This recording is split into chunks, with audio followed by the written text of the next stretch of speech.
Fran, a ti tamén che concederon unha axuda destas do GAL para Tamén recibí unha axuda, me formaron na cofradía onde son socio hai moitos anos e dudaba en meterme a ela e metinme a ela e, bueno, pensaba que era moi complicado e non era tan complicado como parecía e si me aprobaron un proxecto dunha furgoneta con un caixón isotermo e un remolque para unha embarcación, do cal me deron un 80% de coste.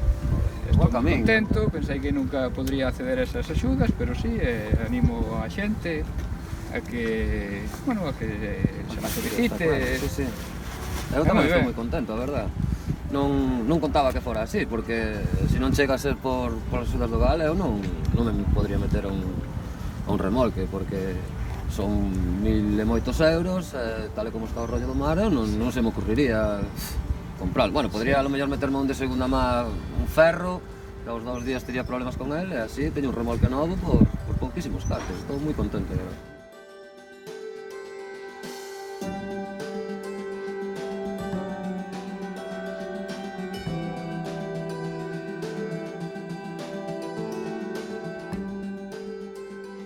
Unha cousa importante que vexo que temos que fazer nós como patróns das cofradías, era informar tamén un pouco aos nosos socios e darles un pouco a alternativa de que pudieran conocer o GAL.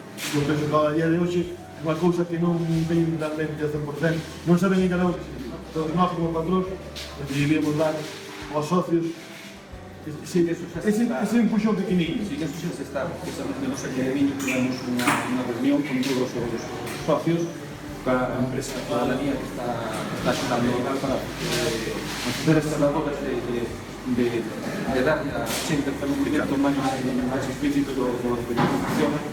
Entonces,